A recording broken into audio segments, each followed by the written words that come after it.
A telescope peers into the void, gathering photons that have journeyed across 13 billion years of cosmic history. What it reveals seems to defy everything we thought we knew. Galaxies burn with unexpected intensity where only faint glimmers were predicted. Black holes consume stars before those stars should even exist. The universe appears to be expanding in ways that contradict each other. Every new image from the Webb telescope seems to undermine the physics that has guided us for generations. Scientists have started calling these findings universe breakers. The results have been double checked, the calculations verified, our understanding of the cosmos is being shaken to its core. Webb's mirror was aimed at a tiny patch of sky, no larger than a grain of sand held at arm's length. The expectation was to find dim barely, their galaxies, ghostly remnants from the universe's infancy. Instead, the telescope returned images of objects shining with a brilliance that should have been impossible. These galaxies existed just 500 million years after the Big Bang. To put that in perspective, the universe is about 8 billion years old. These objects appeared when the cosmos was only about 3% of its current age. According to all our models, galaxies at this stage should be small, faint, and scattered, clouds of gas just beginning to learn how to make stars. But what Webb found was the opposite. These galaxies glowed with the light of billions of stars, their luminosity suggesting they contained more stars than the Milky Way, yet packed into much smaller regions. One galaxy was so bright that astronomers checked their equipment multiple times, convinced there must be a mistake. But the data was solid. Astronomers use a scale called magnitude to measure how bright galaxies are.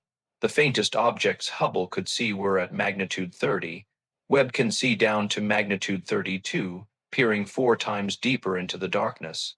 Yet even at these extreme distances, the galaxies Webb found were brighter than theory allowed. Some shone at magnitude 25, making them 100 times more luminous than expected.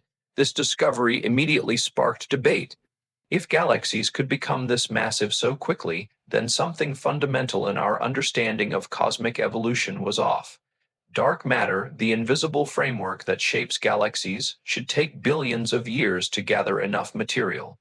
Even if star formation was as efficient as possible, it shouldn't produce this much light. Clearly, something in our models was wrong. The brightest galaxies weren't randomly scattered either. They appeared in clusters as if the early universe had ignited multiple stellar cities at once.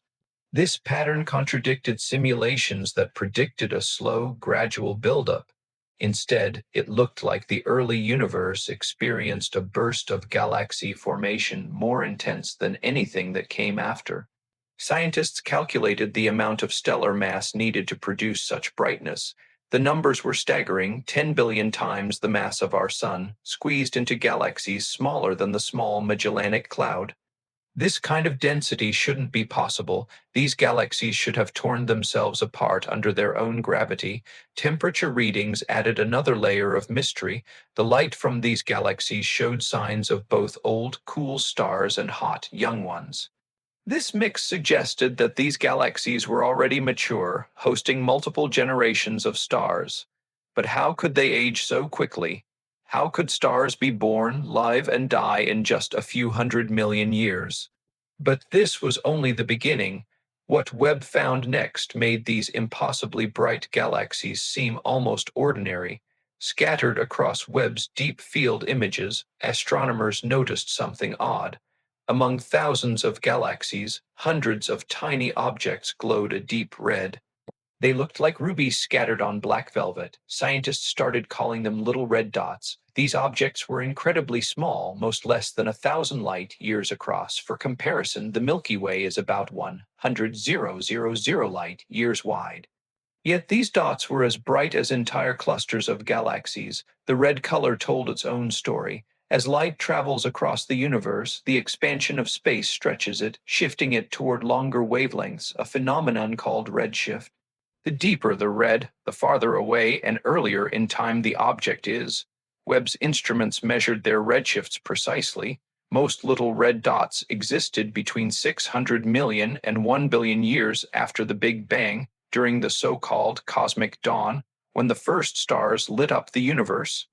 What puzzled scientists was the combination of properties. These dots were compact, red, and extremely bright. No known type of cosmic object fit this description. Regular galaxies that old should appear blue thanks to young, hot stars. Quasars, the bright centers of active galaxies, have different spectral signatures. These dots didn't fit any existing category. Detailed analysis of their light revealed even more mysteries.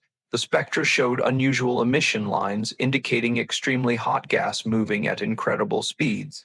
This suggested something violent was happening in their cores. Some dots showed a feature called the bomber break, a sharp change in brightness at a specific wavelength, usually caused by dense hydrogen gas around a powerful energy source. The bomber break in these dots was much steeper than anything seen in normal galaxies. So far, 341 of these objects have been confirmed. They only appear in the early universe. Nothing like them exists nearby. Whatever created them stopped billions of years ago. They represent a unique event in cosmic history, never repeated. Scientists proposed several ideas. Maybe they were extremely dense star clusters. Perhaps they were galaxies in a brief transition phase. Some thought they might be hidden by dust, but none of these explanations fit all the evidence. Each theory explained one or two features, but not the whole picture. The little red dots remained stubbornly mysterious. Then someone suggested a radical idea. What if these little red dots weren't galaxies at all? What if they were a completely new kind of cosmic object never seen before? The universe has a clock, and scientists have become adept at measuring its age using a variety of independent techniques. All these methods converge on a figure 13, 8 billion years. This number is not a rough guess. It's been tested and confirmed through dozens of different observations. So when Webb peered back to the era known as the Cosmic Dawn and found galaxies that should not have had time to exist, it sent shockwaves through the scientific community. Building a galaxy is a process that, according to our best simulations, takes time. First, dark matter must clump together, creating gravitational wells deep enough to trap gas. That gas then needs to cool and condense. Stars form from collapsing clouds, and those stars in turn forge heavier elements in their cores. Generations of stars must live and die to enrich the cosmic environment with the building blocks for planets and life. This entire process, by all accounts, should take at least a billion years. Gravity works at a set pace, gas cools according to the laws of thermodynamics, and stars burn at rates determined by nuclear physics. These are not processes that can be rushed, yet Webb found fully mature galaxies just 600 million years after the Big Bang. These galaxies contained red stars, the cool, aged survivors of stellar evolution. Red stars form when massive, hot stars exhaust their fuel and transform into smaller, dimmer objects. This transformation alone requires hundreds of millions of years. The spectral signatures Webb detected showed more than just old stars. These galaxies hosted complex populations of stars spanning different ages, temperatures, and chemical compositions. Some stars were rich in metals, meaning they formed from material already processed through earlier generations of stars. Finding metal, rich stars this early is like discovering ancient ruins in a place that was supposed to be uninhabited. The math simply didn't add up. If the Big Bang happened at time zero and these galaxies existed at time 600 million years, then galaxy formation had to be squeezed into an impossibly short window. The first stars are thought to have ignited around 150 million years after the Big Bang. That leaves only 450 million years for entire galaxies to assemble, form multiple generations of stars, and reach maturity. Scientists call this the age problem, and it's one of the most serious challenges to modern cosmology. There are a few possible explanations, but none are entirely satisfying. Some researchers suggested that perhaps we were misreading the ages of these galaxies.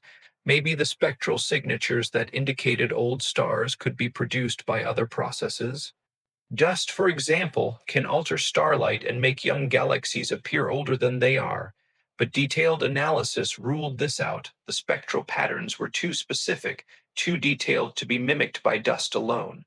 Another possibility is that the early universe had conditions we don't fully understand. Maybe star formation was somehow faster back then. Perhaps the initial density of matter allowed for more efficient galaxy assembly.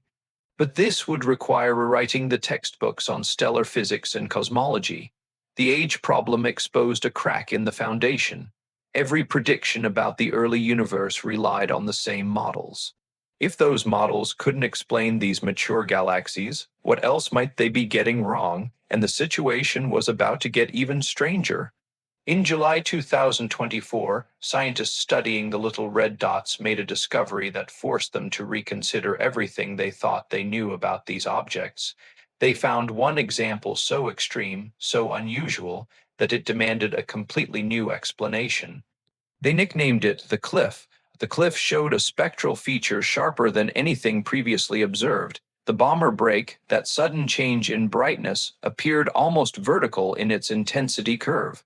No combination of regular stars, regardless of density or composition, could produce this effect. The team realized they were looking at something fundamentally different. What if they proposed a little red dot was not a galaxy full of separate stars? What if it was essentially one gigantic object? At first, the idea sounds absurd. Stars have size limits set by the balance between gravity and internal pressure. Exceed those limits and the star collapses into a black hole. But what if a black hole itself became the power source? Imagine a supermassive black hole millions of times heavier than our sun, feeding voraciously on surrounding gas. As matter spirals inward, it heats up to extreme temperatures, radiating enormous energy. This energy pushes outward against the infalling material, creating a thick envelope of hot, dense gas. This envelope could glow like a stellar atmosphere. The black hole inside would be invisible, hidden behind the luminous shell. From the outside, the system would resemble a single vast star, except instead of nuclear fusion, gravitational energy from the black hole would generate the light. Scientists called this hypothetical object a black hole star. The theory elegantly explained multiple mysteries. It accounted for the extreme compactness of the little red dots. It explained why they were so bright despite their small size. It resolved the puzzle of the sharp spectral features. Most importantly, it provided a mechanism for rapid black hole growth in the early universe. Standard black hole formation theory has a problem. To reach supermassive sizes, black holes need time to accumulate matter. They start small, perhaps 10 times the mass of our sun, and grow by consuming gas and stars around them. But this process has efficiency limits. A black hole can only eat so fast before the energy of infalling matter pushes new material away. Black hole stars bypass this limit. They could accumulate mass at rates far exceeding normal restrictions. The thick gas envelope would shield the black hole, allowing it to feed much faster. This might explain how supermassive black holes reached billions of solar masses before the universe was even a billion years old. Not all little red dots might be black hole stars. Some could still be ultra-dense galaxies or other exotic objects, but the cliff provided the clearest evidence that at least some of these mysterious dots represented a completely new phenomenon. Scientists had accidentally discovered a missing link in cosmic evolution. Joel Ledger, one of the researchers who proposed this theory, put it simply: these objects might be supermassive black holes in their infancy stage. This was no longer just speculation. Webb was watching them being born in real time. Yet, even as this mystery began to clarify, another discovery was making the situation even more complicated. Galaxies are supposed to follow certain rules. They grow at predictable rates, convert gas into stars with known efficiency, and maintain relationships between size, mass, and age that have held true for billions of years. Webb found galaxies that broke every single rule. To determine a galaxy's mass, astronomers add up all the stars, gas, dust, and dark matter it contains.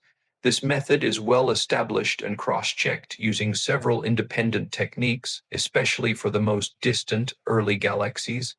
But when Webb's data was analyzed, the mass calculations for some of these ancient galaxies returned numbers that seemed impossible. One galaxy, labeled C746, was found to have a mass of 15 billion times that of our Sun, existing just 700 million years after the Big Bang. For a galaxy to accumulate this much mass so quickly, it would have to convert gas into stars with nearly perfect efficiency, something that defies the laws of physics as we understand them. In the present-day universe, galaxies typically convert about 10% of their available gas into stars. The rest is either heated by stellar winds, blown away by supernova explosions, or simply never cools enough to collapse. Even in the most active star-forming regions, 10% is the upper limit.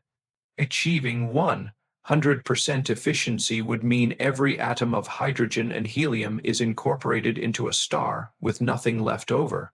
This is not just unlikely, it's forbidden by the principles of thermodynamics. When gas collapses under gravity, it heats up, and that heat creates pressure that resists further collapse. You can't squeeze every last bit of gas into stars without some of it pushing back and escaping.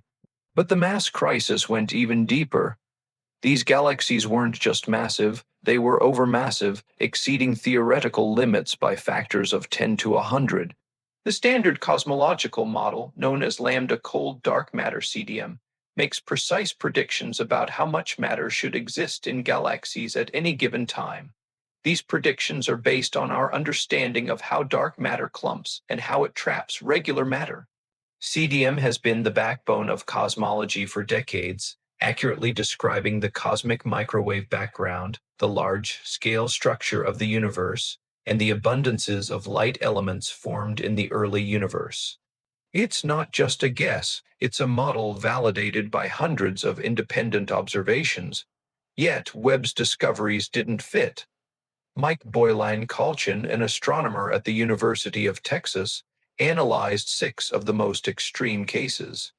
Each one sat in uncharted territory, exceeding CDM predictions by amounts that couldn't be explained by measurement error or rare statistical flukes. If the masses were correct, Boylan-Colchin said, we would need something fundamentally new about galaxy formation or a major revision to cosmology itself. One extreme possibility was that the universe expanded faster after the Big Bang than our models predict. This would require new forces, new particles, or physics beyond the standard model.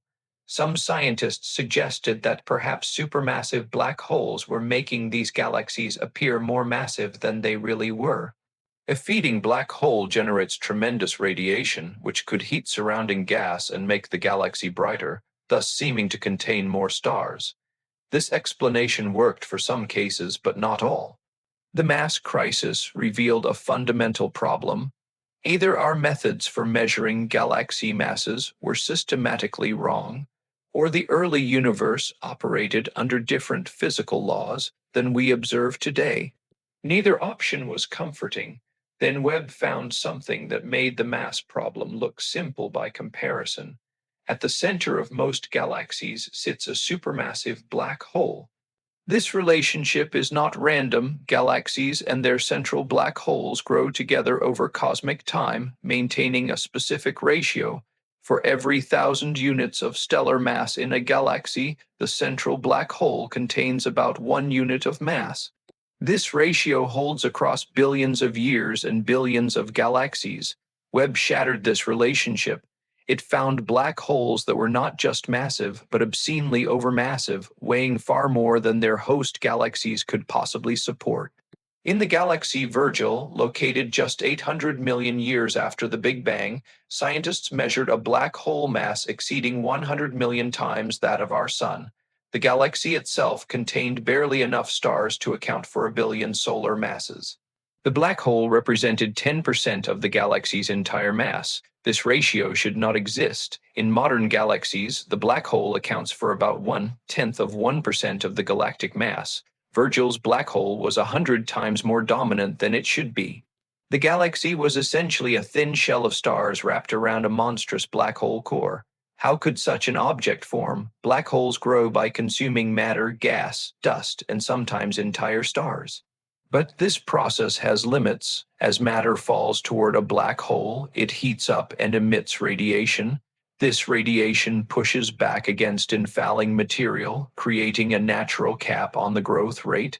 This limit, called the Eddington limit, prevents black holes from growing too fast.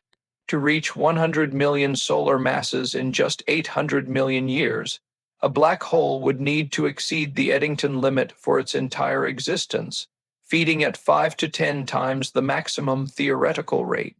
While some black holes can briefly exceed this limit under special circumstances, sustaining such high rates for hundreds of millions of years seemed impossible.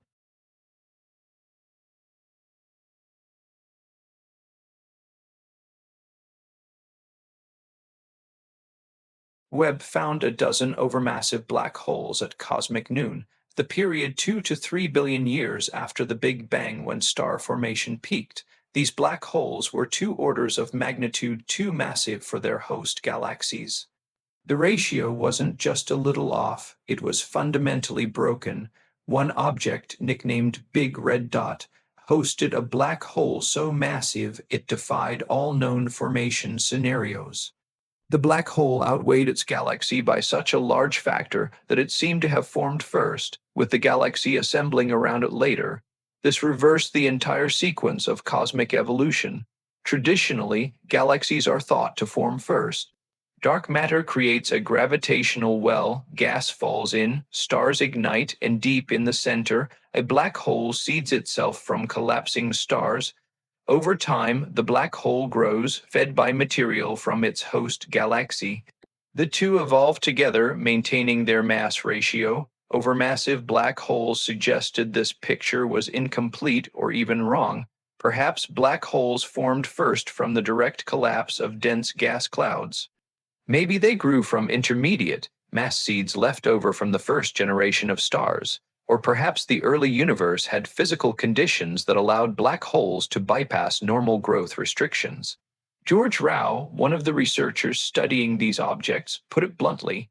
Webb had shown that our ideas about how supermassive black holes formed were pretty much completely wrong. The black holes got ahead of their galaxies in many cases. This discovery had profound implications. If black holes formed before galaxies, they might have shaped galaxy formation itself, influencing how gas cooled and collapsed, and even seeding the first stellar populations. The history of the universe might be a story written by black holes, not galaxies, but the surprises didn't stop with overmassive black holes. Webb's observations also revealed galaxies forming stars at rates that seem to defy the very laws of physics. Star formation is a messy, inefficient process. Gas clouds collapse under gravity, but most of the gas never actually becomes a star. Some of it is heated and blown away by stellar winds, some is ejected by supernova explosions, and some simply remains too hot to collapse. In the best studied regions of the modern universe, only about 10% of the available gas is converted into stars. That's the ceiling. No star forming region ever consistently exceeds this efficiency. The physics is well understood. As gas compresses, it heats up, and that heat creates pressure that resists further compression. For the collapse to continue, some energy must escape as radiation. This process is inherently lossy. Yet Webb found galaxies where it appeared that 100% of the available gas had turned into stars. Not 10%, not 50%, all of it. Every hydrogen atom, every helium nucleus compressed and ignited into stellar fire. The 6 most massive early galaxies showed this impossible efficiency. To reach their observed stellar masses in the available time, they would have needed to convert essentially all their gas into stars with perfect efficiency, no waste, no losses, a complete transformation. This violated basic thermodynamics. You can't convert energy from one form to another with perfect efficiency. The second law of thermodynamics forbids it. Even in the coldest molecular clouds, even under the strongest gravitational collapse, some gas must escape, some heat must radiate away, some pressure must push back. Perfect efficiency is, in theory, impossible. But the observations didn't lie. These galaxies existed. They contained the measured number of stars. They formed in the observed time frame. Something about our understanding of star formation was fundamentally incomplete. One possibility was that the early universe had different conditions. Maybe gas was denser back then, allowing gravity to overcome thermal pressure more easily. Perhaps the first stars formed through processes unlike anything happening today.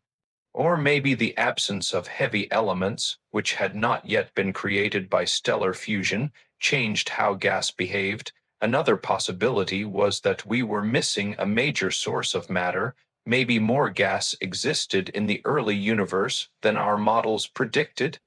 If galaxies had access to additional reservoirs of hydrogen and helium, they could form more stars without requiring perfect efficiency. Scientists calculated how much matter the early universe should contain. Right after the Big Bang, the universe was nearly homogeneous, with matter spread almost uniformly. Tiny density fluctuations, less than 1 part in 100,000, seeded the formation of cosmic structure. These fluctuations were measured precisely in the cosmic microwave background.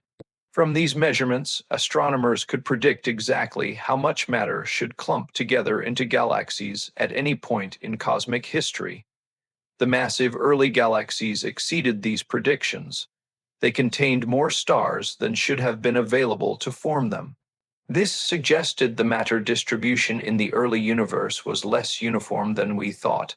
Perhaps denser regions existed that our models missed. Maybe dark matter clumped more efficiently than simulations predicted.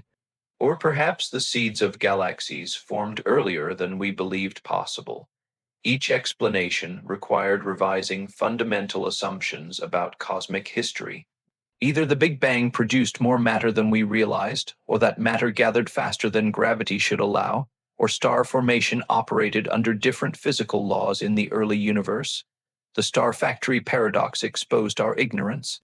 We thought we understood how stars formed because we observed nearby star forming regions in detail, but those observations captured only modern star formation in a mature, metal-enriched universe. The first galaxies played by different rules. And those rules were about to get even stranger when Webb turned its gaze to the period known as cosmic noon. Between 2 and 3 billion years after the Big Bang, something extraordinary happened. The universe erupted in a frenzy of star formation, unlike anything before or since. Astronomers call this epoch cosmic noon. During this time, star formation rates peaked across the cosmos. Galaxies churned out new stars hundreds of times faster than the Milky Way does today. Entire stellar clusters ignited simultaneously. Gas clouds collapsed in cascading waves of stellar birth. The universe blazed with the light of fresh stars. Half of all stars that currently exist were born during cosmic noon. Not 10%, not 30%, half. This means that when you look up at the night sky, half the stars you see formed during a 1 billion year window 10 billion years ago. The universe has spent the subsequent 10 billion years merely coasting on that initial burst of activity. Webb's Megas Survey, the Meyer's Galaxy and Aegean study, captured this epoch in unprecedented detail. Scientists used the telescope's mid-infrared capabilities to peer through thick cosmic dust that had obscured cosmic noon galaxies from previous observations. The Hubble telescope saw these galaxies as dim red smudges. Webb revealed them as vast stellar nurseries burning through their gas reserves at extraordinary rates.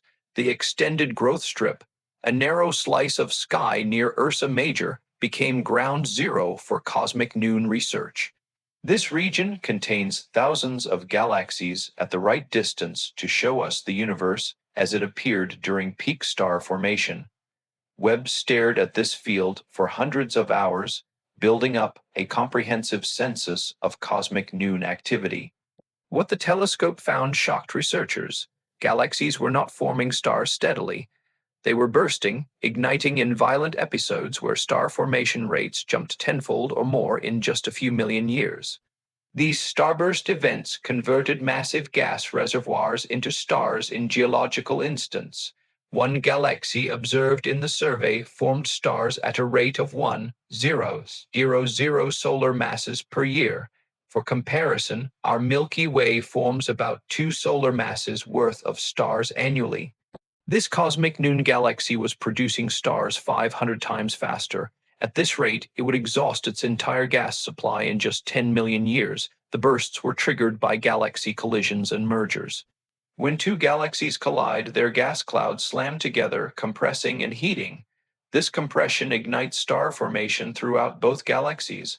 Webb captured multiple galaxies in various stages of merging, watching star formation burst to life in the collision zones.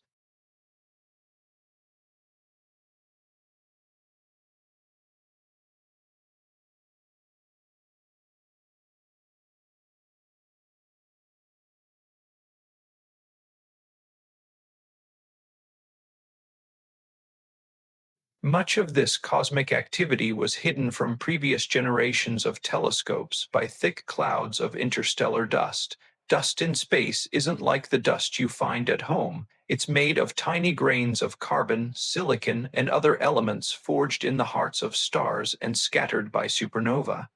These grains are small enough to block and scatter blue and ultraviolet light, making it difficult for optical telescopes to see what's happening inside the most active galaxies.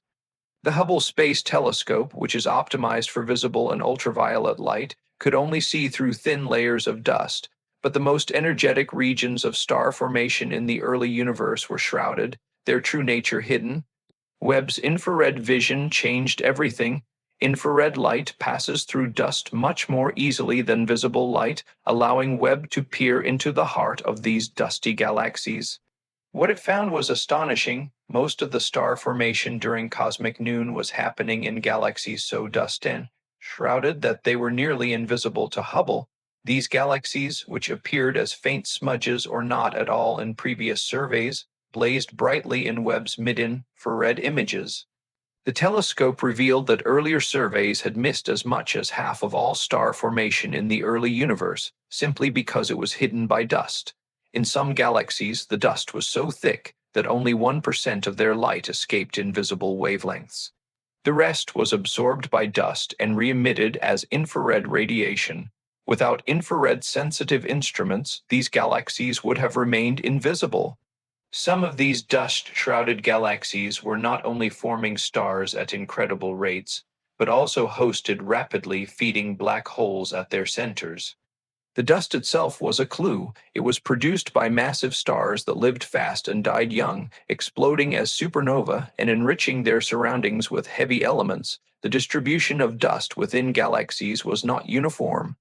It clumped in certain regions, especially in the central bulges where star formation was most intense. This created complex patterns where some parts of a galaxy remained visible while others were completely obscured. Webb's high resolution allowed astronomers to map these dust patterns in detail, revealing intricate structures that previous telescopes could only see as blurry blobs. A special class of objects, known as infrared luminous galaxies, emitted up to 90% of their energy in the infrared.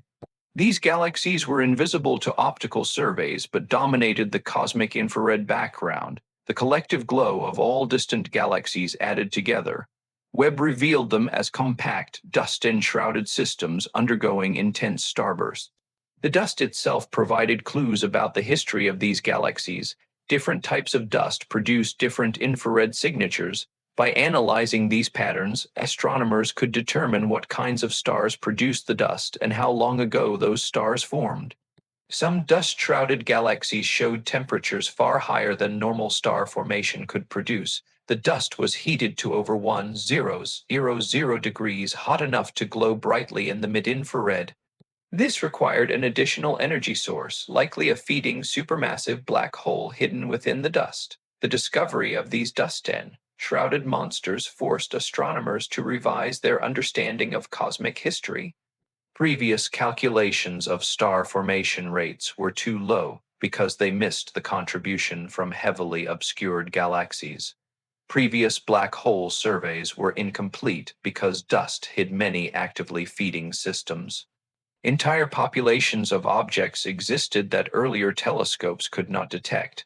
Webb's infrared capabilities revealed that the early universe was not only more massive and more active than we thought, but also more obscured. Much of cosmic evolution happened behind dust veils that only now are being lifted.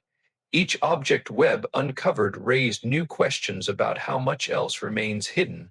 Sometimes, the dust concealed not just active galaxies, but galaxies in the throes of merging together.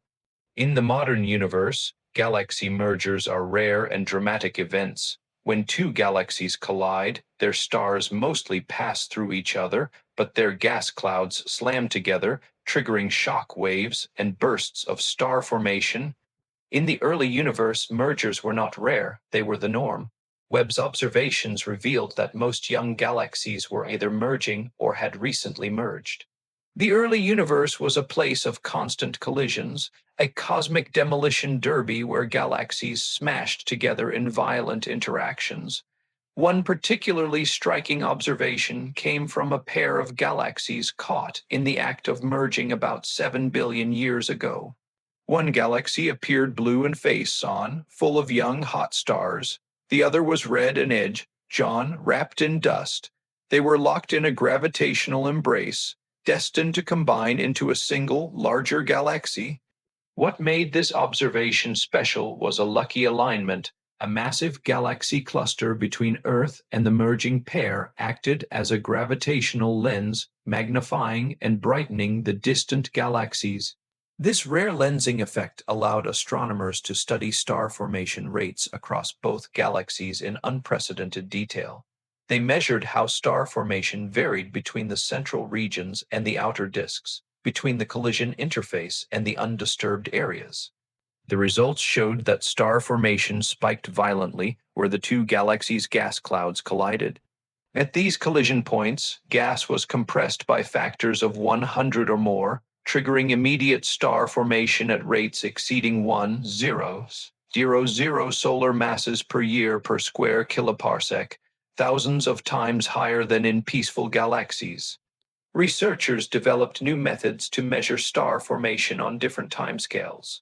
Ultraviolet light traces stars formed over the past 100 million years, while hydrogen alpha emission traces stars formed in just the past 10 million years. Comparing these measurements revealed how star formation rates changed as the merger progressed.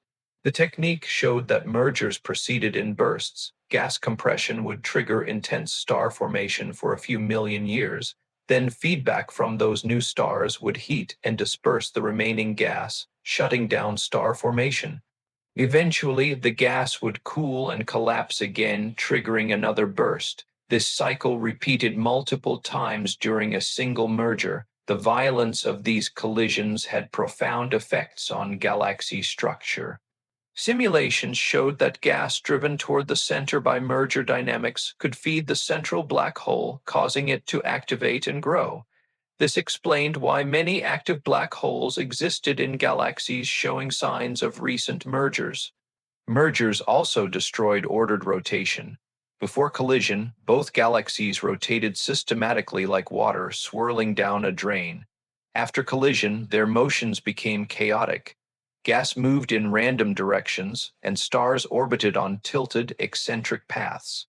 It took hundreds of millions of years for this chaos to settle into a new, orderly structure. Webb's observations of even earlier galaxies, those less than 1 billion years after the Big Bang, showed an even greater level of chaos. These galaxies hadn't yet settled into the familiar shapes we see today. Instead, they were made up of clumps and streams of gas, fragments that were themselves merging together. The line between a galaxy merger and galaxy formation became blurred as galaxies were being assembled from smaller pieces in a constant, turbulent process. Researchers studying these chaotic early systems found a huge variety in their properties. Some galaxies were just beginning to settle into ordered rotation, but most remained turbulent, with gas puffed up and moving in all directions. This turbulence was the result of ongoing mergers and vigorous star formation, which stirred the gas violently.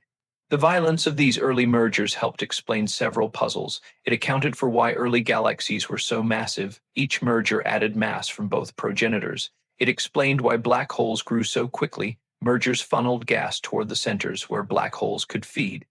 It also explained why many early galaxies had such unusual shapes. They were caught mid-collision, not yet settled into their final forms. One researcher noted that the violence of mergers peaked during cosmic noon and declined afterward. As the universe expanded and matter spread out, galaxies became more isolated and merger rates dropped. By the present day, massive galaxy mergers are rare events, not the constant background state they once were. But the legacy of that early violence is still visible. The energy released during collisions heated intergalactic gas, making it harder for future generations of galaxies to form. The mixing of gas from different galaxies enriched the universe with heavy elements. The central black holes that grew during mergers became the seeds of today's supermassive black holes. The chaos of the early universe was not a flaw in cosmic evolution, it was the engine that built everything. But star formation cannot continue forever. Galaxies eventually run out of gas, their fuel supply exhausted, yet many galaxies stop forming stars long before they run out of material. Something shuts them down prematurely, a process astronomers call quenching. For decades, the mechanism behind quenching was mysterious. Theories suggested that stellar winds might blow gas away, supernova explosions might heat gas too much to collapse, or galaxy mergers might disrupt star-forming regions. Each process contributed, but none fully explained why massive galaxies stopped forming stars while smaller galaxies continued. Webb provided a crucial piece of the puzzle. The telescope observed over 100 galaxies during cosmic noon, capturing them at the peak of both star formation and black hole growth. The observations revealed a clear pattern. Galaxies with actively feeding black holes showed suppressed star formation in their central regions, even while their outer areas continued producing stars. Researchers explained that supermassive black hole activity generated powerful outflows. Gas heated by the accreting black hole rushed outward at speeds exceeding 1,000 kilometers per second. These winds swept through the galaxy, colliding with cool molecular clouds where stars would normally form. The collision between hot outflows and cold clouds had devastating effects on star formation. The outflows heated the clouds from a few tens of degrees to thousands of degrees. At these temperatures, gas pressure overwhelmed gravity, and the clouds dispersed rather than collapsing. Star formation ceased. Webb's near-infrared spectrograph captured the outflows directly, detecting absorption lines from neutral gas moving at extreme velocities away from galactic centers. These outflows carried mass equal to hundreds of millions of suns, enough gas to form billions of stars if it had remained in the galaxy. The quenching process proceeded from the inside out. Black hole feedback first shut down star formation in the central region surrounding the black hole. This created what astronomers call a post-starburst signature, evidence of recent vigorous star formation that had abruptly stopped. As the black hole continued feeding, the quenched region expanded outward, gradually encompassing more of the galaxy. Not all gas escaped entirely. Some outflows reached a maximum height above the galactic disk, slowed by gravity, and fell back down. This recycled gas eventually cooled and could resume forming stars, but the process took hundreds of millions of years. During that time, the galaxy remained quenched. The efficiency of quenching depended on black hole mass. More massive black holes generated more energetic outflows that quenched larger regions. This explained why the most massive galaxies contained the oldest stellar populations. Their oversized black holes had shut down star formation billions of years ago. Direct evidence for black hole quenching had been lacking until now. Astronomers could see the effects, galaxies with dead cores, but could not directly observe the mechanism. Webb's sensitivity to outflow signatures provided the smoking gun, catching black holes in the act of shutting down their host galaxies. This discovery resolved a major puzzle in galaxy evolution. Why did cosmic star formation decline after cosmic noon? Because black holes grew massive enough to shut it down. Why do massive elliptical galaxies contain only old stars? Because their central black holes quenched star formation billions of years ago.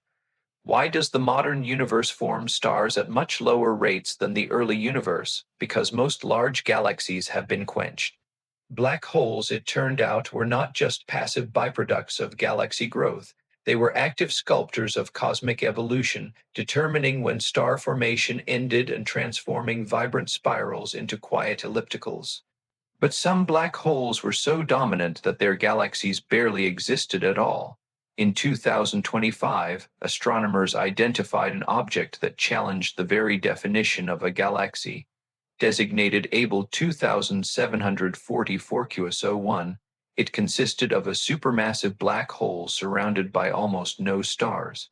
The black hole blazed with the light of billions of suns, but the surrounding stellar population was nearly absent. Scientists called it a naked black hole, a central engine exposed without the usual galactic clothing of stars and gas.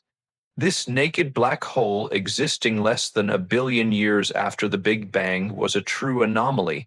Standard models predict that black holes and galaxies grow together, each feeding off the same reservoir of gas and dust, maintaining a relatively stable mass ratio. But Able 2744 QS01 broke all the rules. Its black hole had a mass of several hundred million suns, while the surrounding galaxy contained perhaps only a tenth of the stars expected for a black hole of that size. The black hole outweighed its galaxy by a factor never seen before. How could such an object come to be? Theories of galaxy formation suggest that gas falls into a dark matter halo, some of it forming stars, some feeding the central black hole. Feedback from the black hole eventually limits both processes, keeping the mass ratio in check. But in this case, either the black hole formed first and grew rapidly before the galaxy could assemble, or the galaxy formed but was later stripped away, leaving only the black hole core.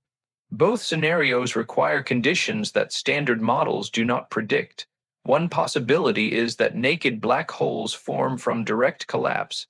In the early universe, under certain conditions, massive gas clouds could collapse directly into black holes without first forming stars. These direct collapse black holes would start with masses of 10, 0, 0, 0 to 100, 0, 0, 0 times that of the Sun, giving them a huge head start over black holes formed from dying stars.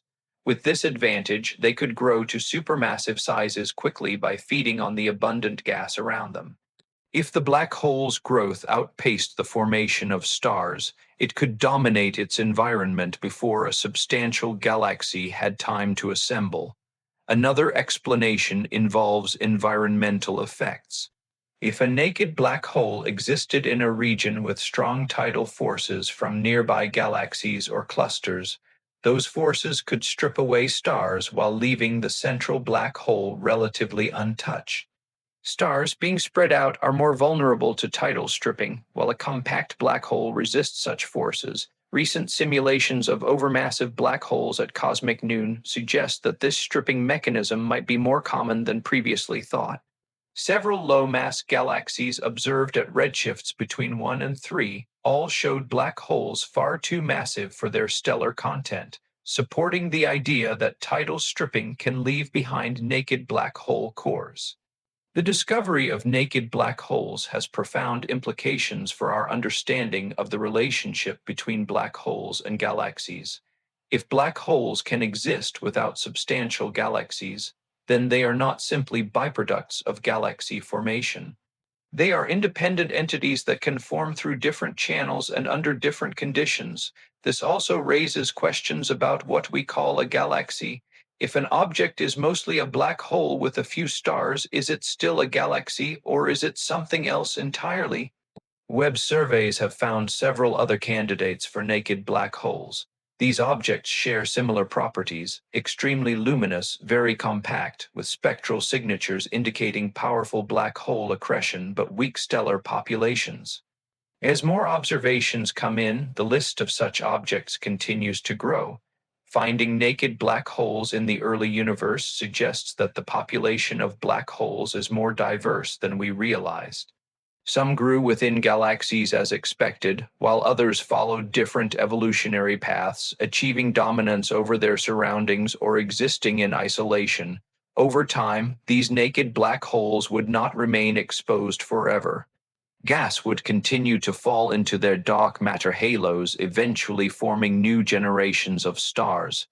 Over billions of years, they would acquire normal stellar populations and become regular galaxies. But their black holes would always remain overmassive, a fossil record of their unusual origins. The discovery of naked black holes adds another item to the growing list of early universe phenomena that our cosmological models fail to predict. Each new object class challenges assumptions that once seemed secure. When the James Webb Space Telescope sent back its first deep field images in 2022, astronomers expected to confirm existing theories about the early universe. Instead, they found galaxies so massive, so mature, so impossible according to prevailing models that a new term was needed. Ivo Lab, an astronomer in Australia, who identified six of the most extreme examples, coined the term universe breakers. The name quickly spread through the astronomical community because it captured the essence of the problem. These objects broke the universe as we understood it. The term was not just dramatic flair. The standard model of cosmology, lambda cold dark matter, makes specific predictions about galaxy masses at different epochs. These predictions are not vague, they are precise calculations based on well-tested physics.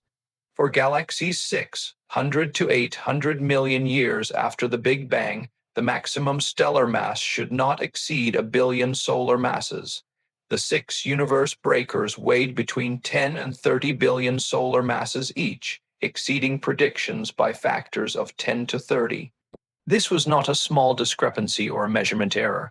It was a fundamental contradiction between theory and observation. Scientists debated whether the name universe breaker was too dramatic, but the debate reflected deeper tensions within the astronomical community. When observations contradict established theory, there are usually two possible reactions. Either the observations are wrong or the theory is wrong. For a century, when new observations seemed impossible, astronomers typically found that measurement errors or misinterpretations explained the discrepancy. Universe breakers were different. Multiple independent teams confirmed them. Different instruments observed them. Various analysis techniques all returned similar results. The observations were solid. As more data accumulated, some universe breakers proved less extreme than initially thought. In some cases, supermassive black holes made galaxies appear more massive than they actually were, as their light contaminated the measurements. This resolved a few cases, but not all. Even after accounting for black hole contamination, multiple galaxies remained too massive for their age. These were genuine universe breakers, not measurement artifacts. The term stuck because it described a real phenomenon, not a mistake. The universe breakers sparked the most intense cosmological controversy in decades. Some researchers argued that lambda cold dark matter needed modification. Others defended the model, proposing that faster star formation in the early universe could explain the massive galaxies without changing fundamental physics. Some even suggested that the universe breakers indicated we had misunderstood the Big Bang timeline itself, perhaps underestimating the universe's age, but this contradicted precise measurements of the cosmic microwave background.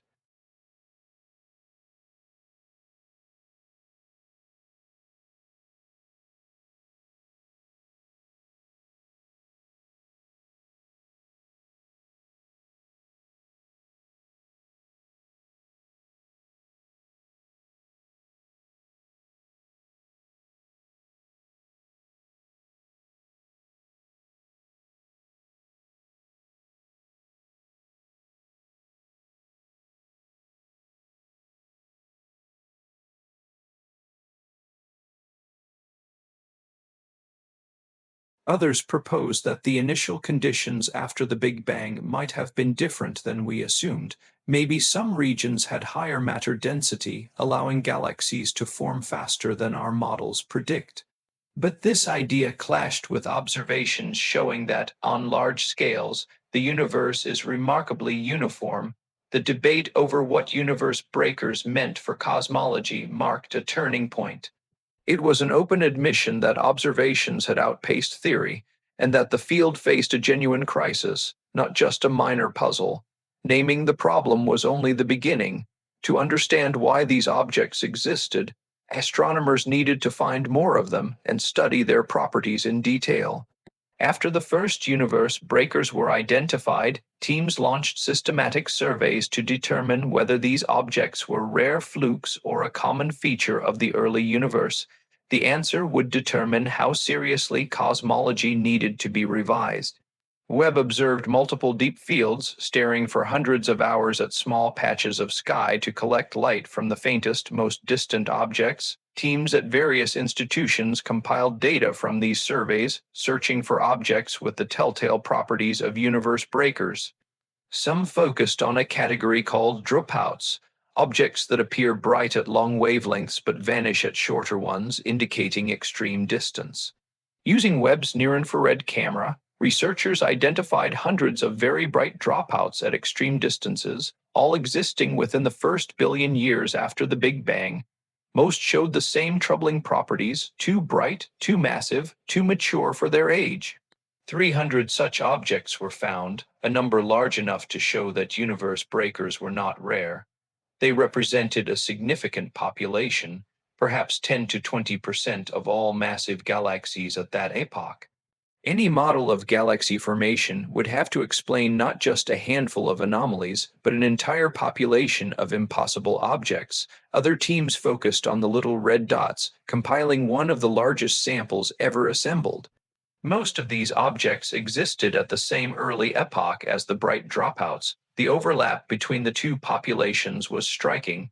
Many little red dots were also bright dropouts, and many showed signs of being universe breakers, hosting masses far exceeding predictions. The different names describe different aspects of the same underlying phenomenon. The early universe contained a large population of objects that should not exist according to standard models. Characterizing hundreds of objects required enormous effort. Each needed spectroscopic follow-up to confirm its distance and measure its properties precisely. Each needed detailed modeling to determine stellar mass, age, and star formation history, and careful analysis to distinguish genuine galaxy mass from black hole contamination. The spectroscopic campaigns revealed diversity within the population. Some universe breakers were genuine galaxies packed with stars, others were black hole stars, their light dominated by central black holes. Some showed signs of recent mergers while others appeared surprisingly isolated. The population was not uniform. Despite this diversity, common patterns emerged. Most universe breakers existed in the first 800 million years after the Big Bang, and their numbers declined sharply at later times. By cosmic noon, 2 to 3 billion years after the Big Bang, few universe breakers remained. Whatever process created them operated early and then ceased as the universe aged. Temperature measurements showed that many contained old stellar populations.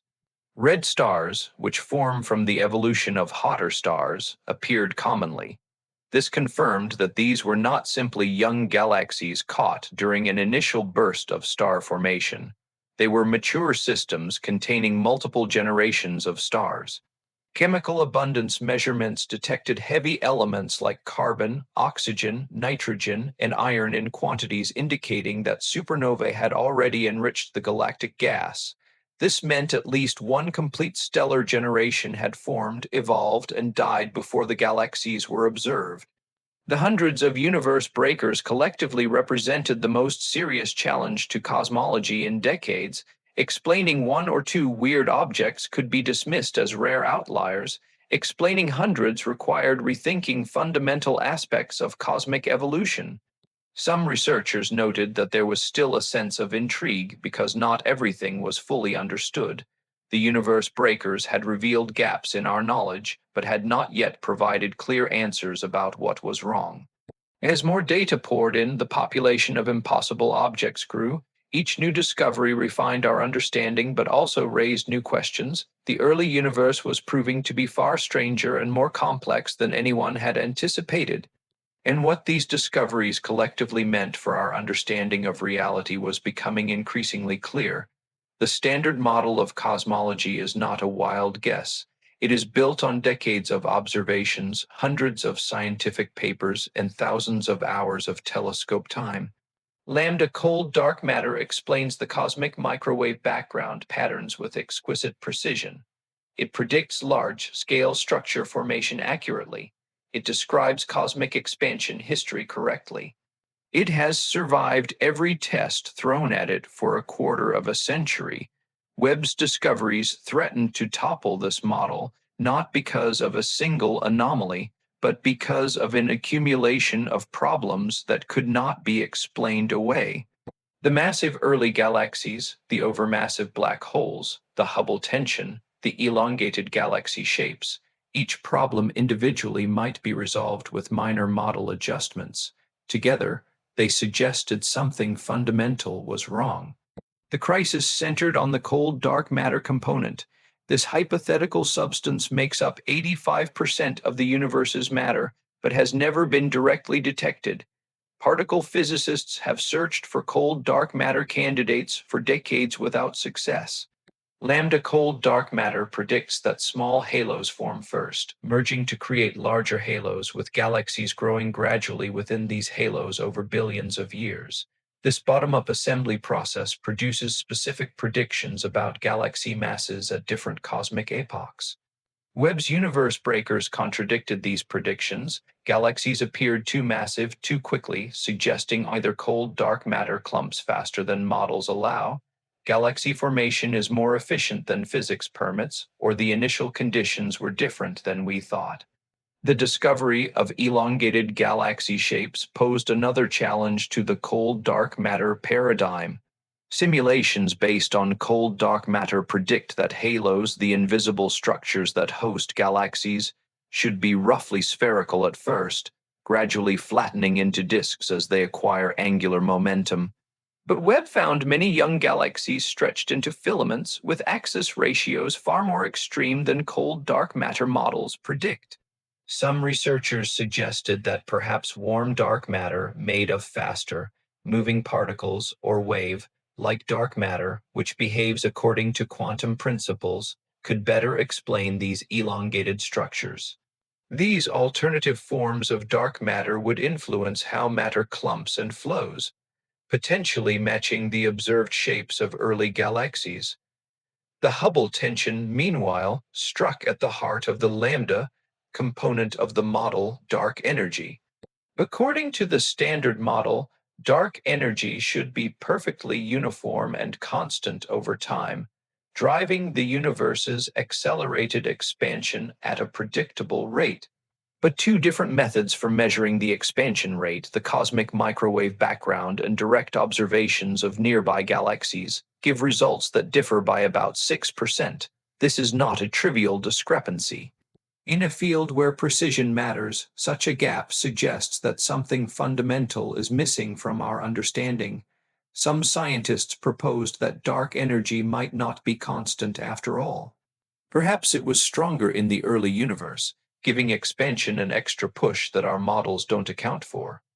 Others suggested that dark energy and dark matter might interact in ways we haven't yet discovered, or that general relativity itself needs modification at cosmic scales. Each of these ideas would require a major revision of the standard model, and each comes with its own set of challenges and predictions to test. The debate over how to fix the model grew heated. Some argued for incremental changes, tweaking the properties of dark matter, adding a new component like early dark energy, or adjusting star formation efficiency. Others believed that the problems were too severe for patches and that a more radical overhaul was needed. The situation was reminiscent of the early 20th century, when classical physics was upended by the discoveries of quantum mechanics and relativity. Cosmology, it seemed, was on the verge of its own revolution.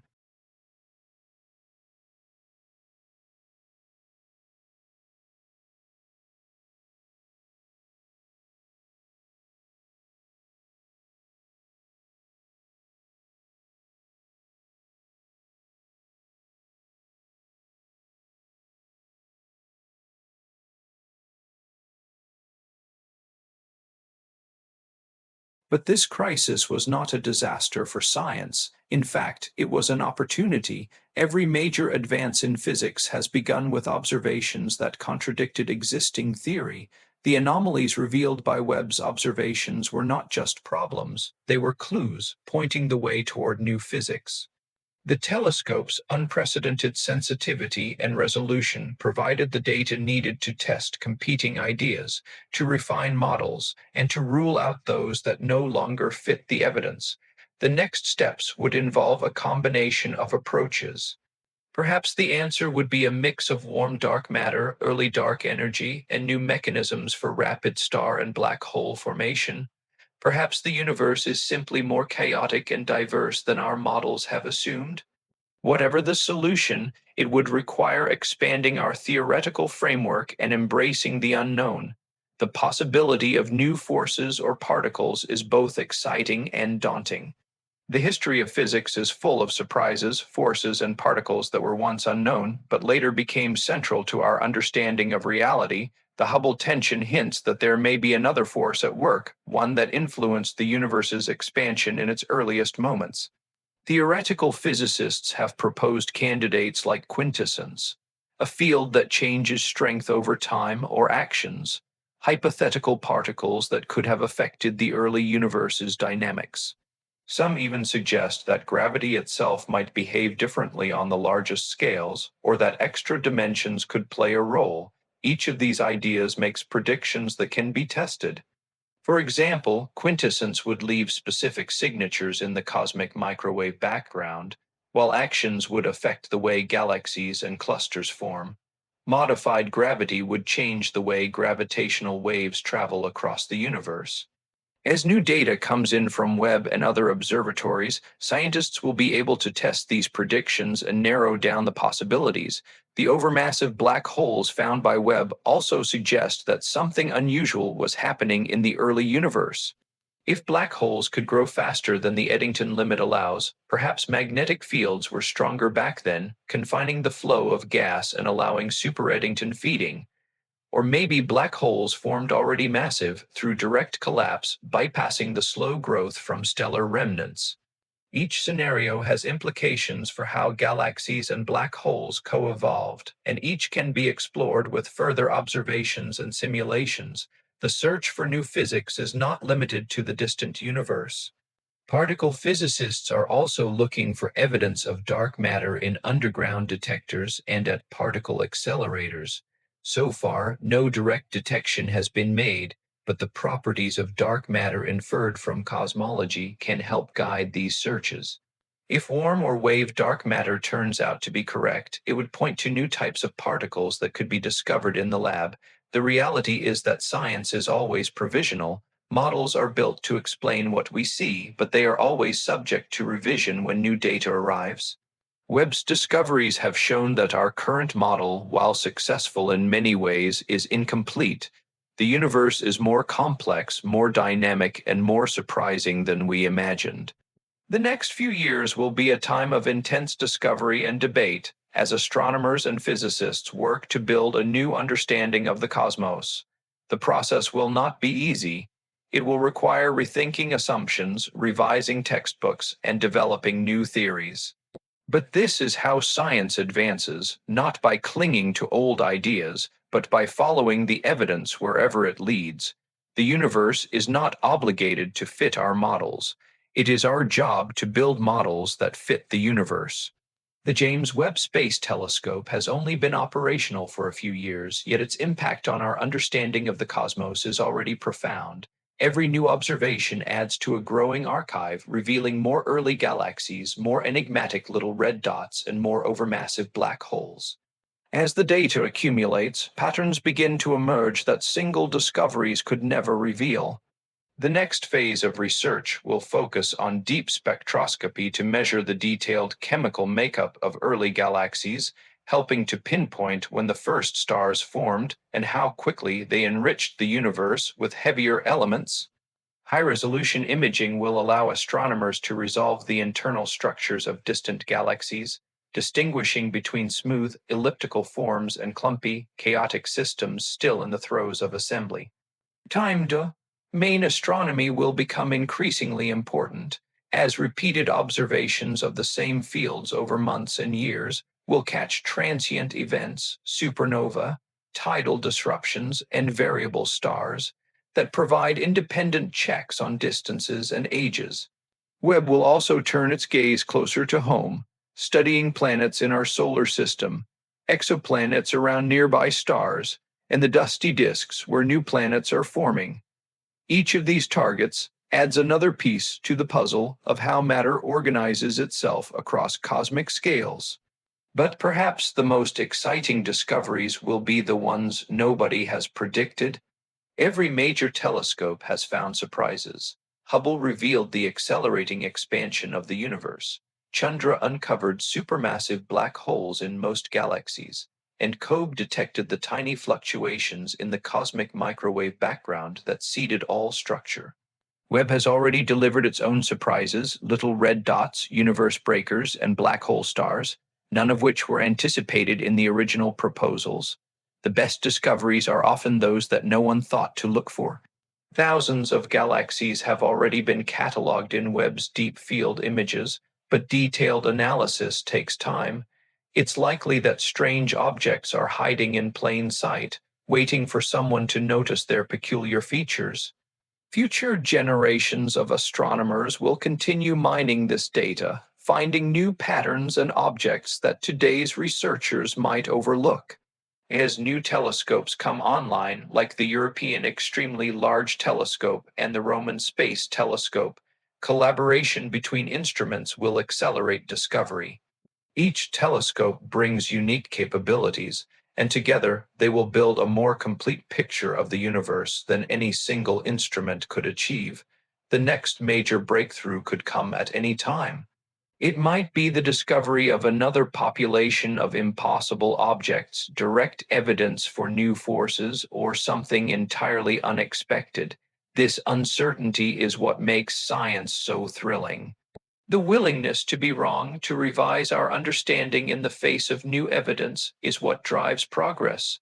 As one researcher put it, Webb has shown that our ideas about supermassive black hole formation were almost entirely incorrect.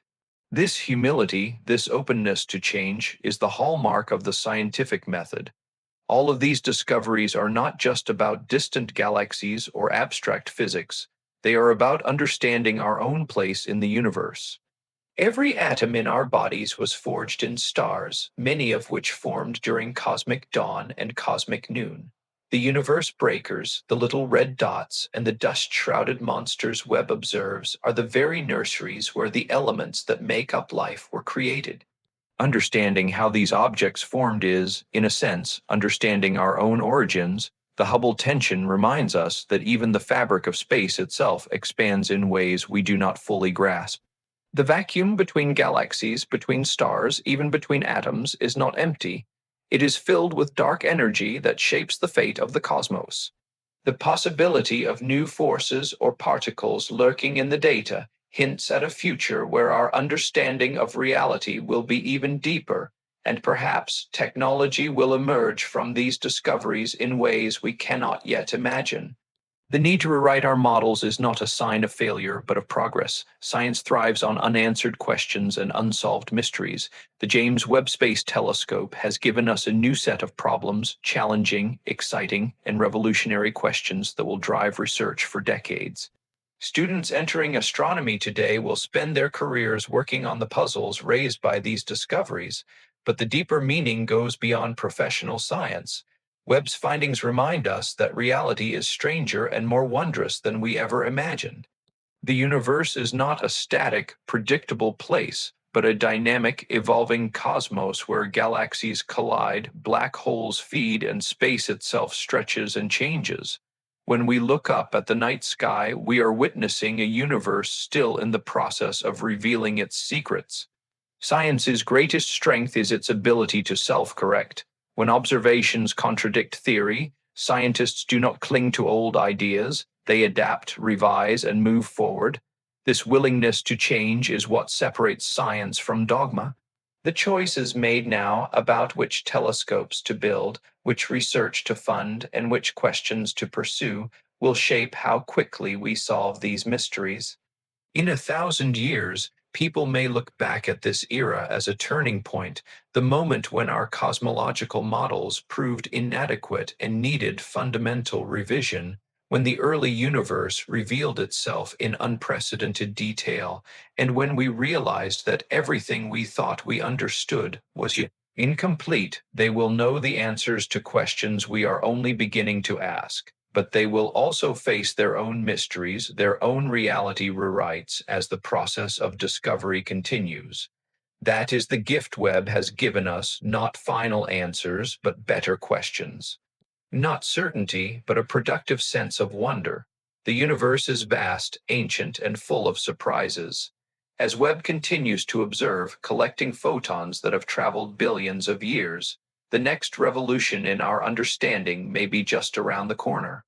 We stand at the threshold of a new era in cosmology, ready to embrace whatever the universe reveals next.